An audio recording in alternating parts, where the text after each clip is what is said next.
Welcome to the Forward Podcast. I'm your host. And tonight's episode is so perfect. I don't. Confrontation. You're being so weird. We just spent like 2 minutes trying to adjust the camera.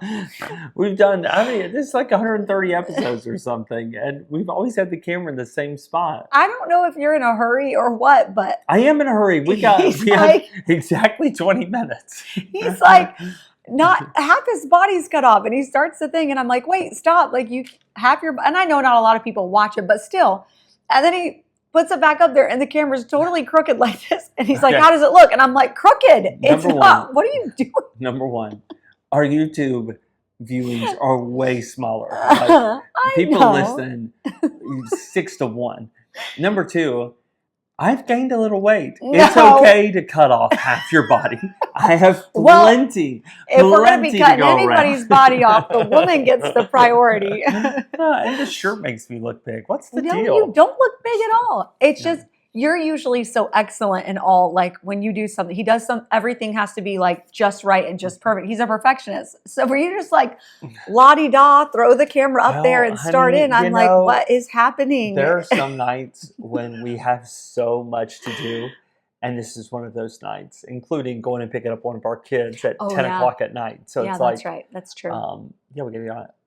What time do we have to go get her? She has to be picked up at 9:30. And so we have to leave here at 9:10. Okay, so we have exactly. All right, y'all, we're going to get on this. All right. Everybody put on double time speed because we're going to fly through talking about a subject that we just had to have. Have been talking about this. We haven't been practicing it.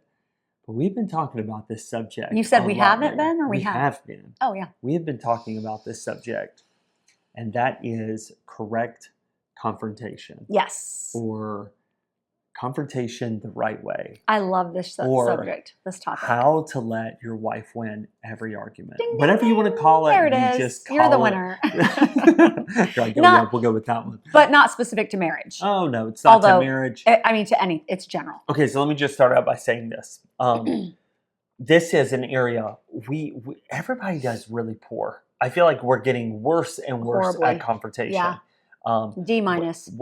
Really, it really is true. Yeah. In ministry, in marriages, in the workplace, at college, like it either swings one or two ways. One, we avoid it. We don't like it at all. Yeah. So everybody's just like, well, and like we were talking about last night, Karen and I were having this conversation, and there was a time where I would kind of get run over, like just bulldozed over. Because I didn't, I'm a nice guy. I don't want to make it a big deal, and we're fine.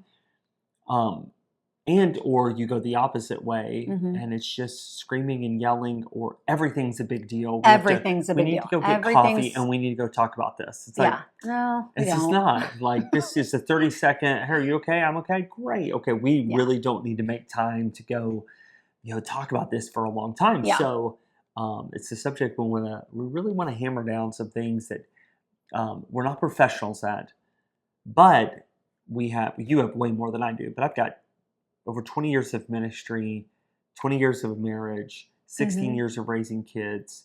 I've been working since, I was really young. So 30 plus years of working. I know everybody's doing the math like, wait a minute, you started working when you were 13. I started working before that. I was mowing lawns at like 12 years old. That's how we did. It's the millennials, baby. I know. It's the millennials.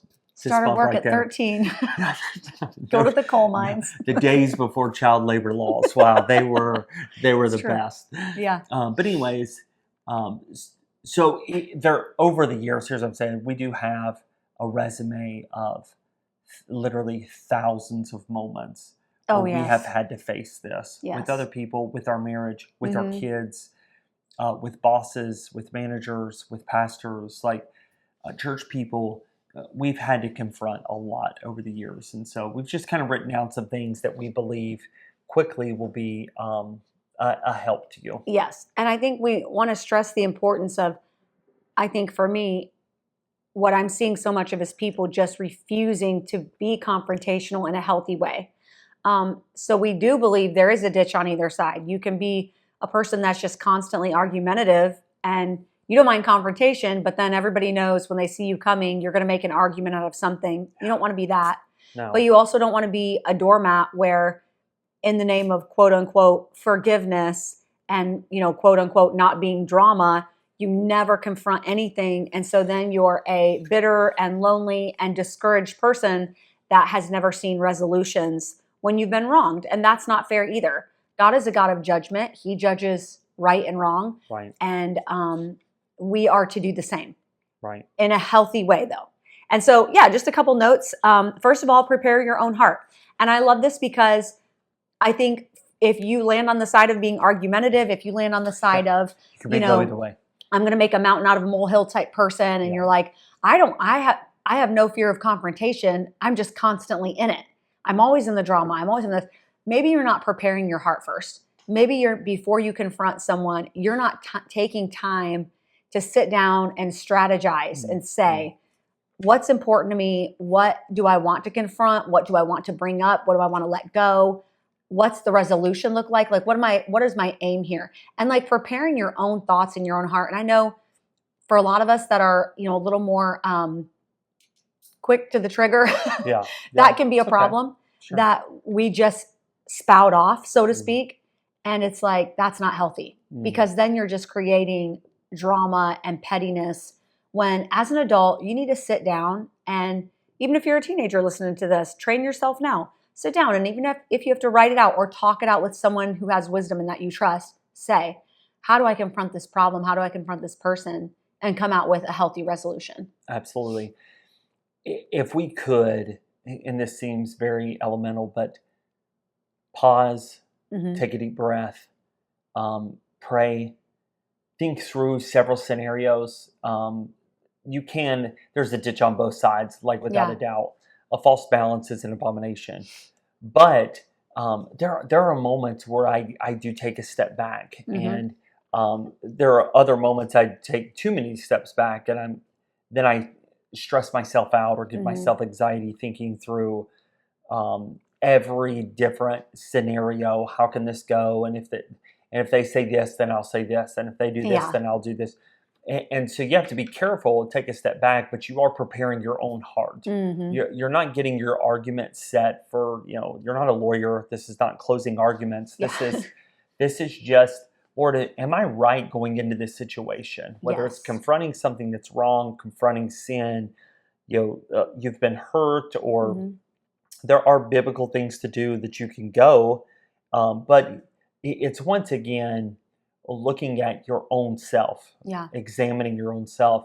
I love that passage of scripture in Matthew 7 that says, while beholdest the mote, the log, or excuse me, the splinter in your brother's eyes, but you've got a log in yours. It's just, once again, I feel like so oftentimes, if we're not right with God, we really do go in with the hypocritical spirit. Absolutely. He who hath no sin, cast the first stone. And because we're all there ready to bombard and land blast, and I'm going to have the last word. And, if you're going to do confrontation, like even taking a step back, taking a deep breath, thinking about what you're going to say does help your tongue not to say something that you'll regret later. And it's vitally important. So I love that, Kara. Prepare your own heart. What else? Secondly, speak the truth in love. And then we also add in there, like, if necessary, privately and clearly. So most conversations should probably remain private. You don't need to bring a whole team of people with you. There are times that, if something happened publicly and you're wanting to kind of clear your testimony or your reputation, saying something, in front of a group like, hey, I just want to actually address what you just said. That actually is not accurate. And I'm just going to, clarify that for a second. I don't think that's wrong. Not everything has to be behind closed doors and so private and everything, especially if it was a public offense and if there's something you need to address a group, that's fine. Just, again, make sure it's the truth and make sure it's done from a place of love. And I had this conversation with a family member the other night, like, so much of what we do comes from a place of offense.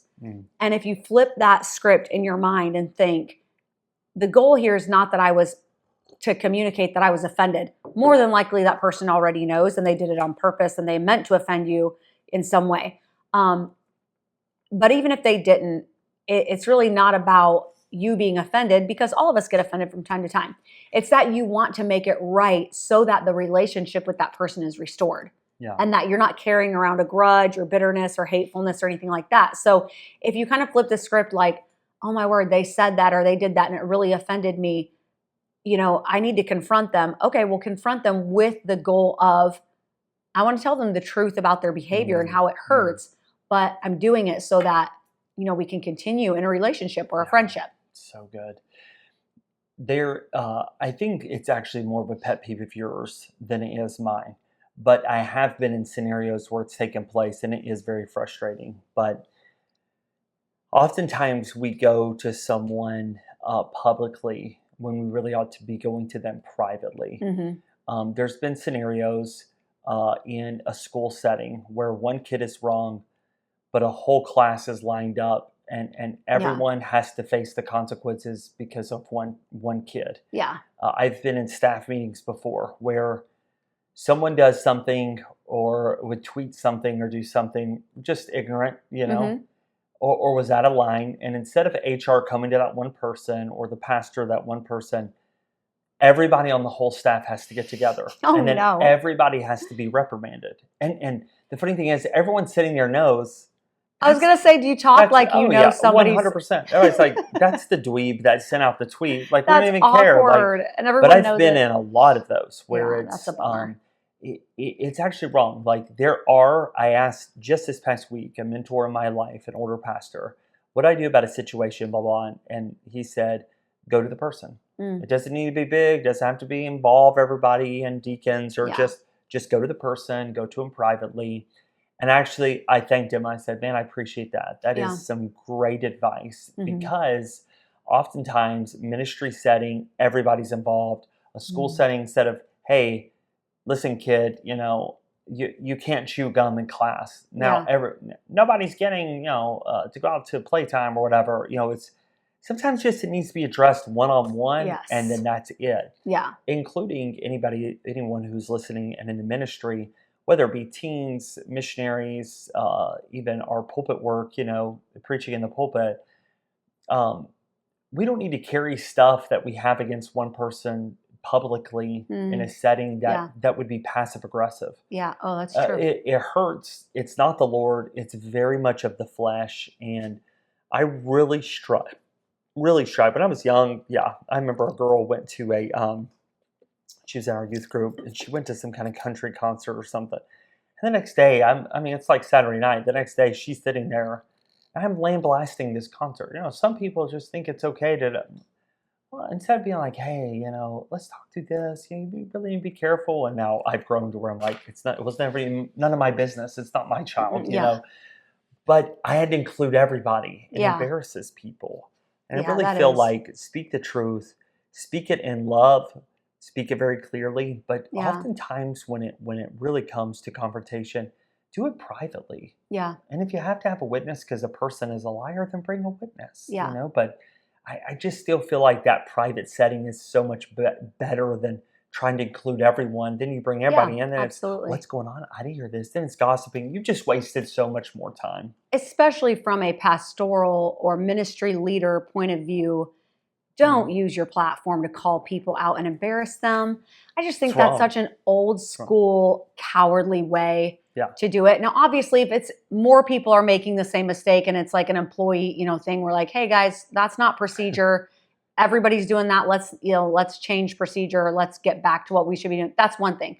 But if it's, something like that where it's one person, I'll be honest, if someone called me out and embarrassed me and they were supposed to be a spiritual leader, it would be very difficult for me to respect them or listen to them ever again, because I would think, you can't even take basic instruction from the Bible on how to approach me about something you think is wrong in my life. You'd rather say it from the pulpit, and especially in smaller congregations, everyone knows who you're talking about. Right. And it would be hard for me to go to a church like that. It really would. And the same is true even in the home. Yes. Like for a mom. Yeah. Address it one-on-one. Doesn't always have to be a big family meeting and everybody come around. Yeah. And because this child did this, now everybody needs to hear. We're not. Sometimes it just needs to be addressed one-on-one. Like, I love that about our Christ is that he's Yeah. a one-on-one God with us. Like, Absolutely. he confronts us, he loves us. Sometimes there are moments of, where he leads us in different ways. He's just very much a one-on-one God. Yeah. And I think when it comes to confrontation, yes, we ought to prepare our own hearts first. Number two, without a doubt, speak that truth in love. Mhm.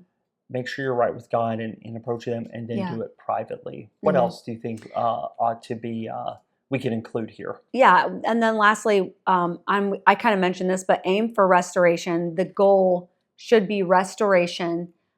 In most cases, obviously, you're going to have some where boundaries need to be set, but for the most part, we're talking about normal everyday stuff. Restoration should be the goal, and then follow the next step. Don't be ready just if it doesn't go well the first time. Well, I'm writing them off. This is I'm so done. good. I'm over So it. good. Yeah. I'm so over them. God doesn't do that with us. Right. Jesus doesn't give us one shot and then we're done. And thank goodness, because nobody Right. would be, able to have a relationship with the Lord. But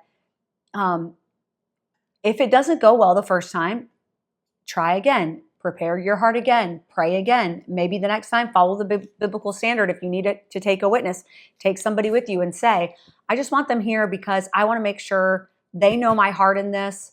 And I want to make sure I'm communicating well and that we're both being heard and things aren't getting lost in translation because of our emotions, And so that's a really good way. I know as parents, we've even done this. If we have to confront a child about something, a lot of times, like one of us will do most of the talking, right? Say like I'm doing most of the talking and I'm going on and, running through this problem. And there's a couple of times you'll interrupt or interject and say like, hey, also keep in mind, they had been sick the day before, she might not have been. And you've kind of given some perspective in a situation where my emotion is high and the child's emotion is high.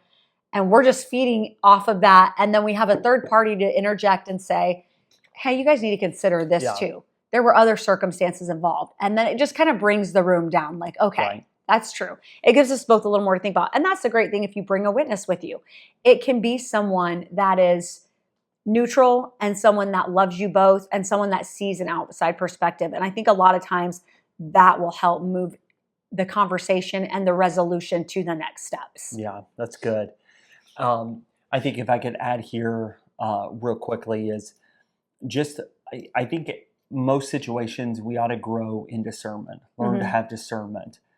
Discernment is, if I go into this, not everything has to be confronted. Not every little thing, even with kids, marriage, ministry, not everything is a big deal. Not everything do we need to sit down. Yes. I think it's growing in discernment to, if I'm going to confront this, what will it accomplish? If I let it go, is this going to grow, or is this like it's fine? Like this is really not a big deal. Even my emotions are getting in the way. And or if I let this go, this could grow into bitterness, or this could really grow and put a wedge in between us. And so I think, again, the balance ought to be there in confrontation, grow some discernment to know, maybe this is just not the time. I don't need to talk about this. Happens again, okay, now let's address it. Let's just go privately. But again, you're growing in not everything. Okay, we need to have a meeting. Now, here's what you said. Nobody has time for this. And some, even in marriages, like keep it short. People get on each other's nerves, and there's little things here that bother us. And with kids, not everything do we have to sit down and have a meeting. Think through, discern, and then just ask, what is this going to accomplish? If I go, and if I don't, what will it accomplish? And sometimes you'll learn this is just not worth getting involved in. Awesome. Oh, sorry. I didn't know you want to end there? No, I would encourage everyone. I think it's time that Christians lead in this. I think it's time that we model healthy confrontation. And I think it's time we show the world it can be done well and it can be done correctly, and that we're amazing at it. People should come to our church or hear of things that go on in our church like, wow, I thought you guys hated each other. I thought you guys had a really bad relationship, but I see you're fellowshipping and you're enjoying one another and all this. And that should be our testimony. Yeah, it's good. Our testimony should be that we are able to handle confrontation and that we are the best at it. And I really have a passion for that. I mean, especially for women, because I am one, but I think that is that's the goal. That should be the goal. If we have to do it, that we should be really well versed and biblical about it. I love it. Hey, if you want to add anything to this, shoot us up a DM. We'd love to get your thoughts as well. And man, thanks for tuning in each and every week. Let's move forward in conversation this week. Have a great week.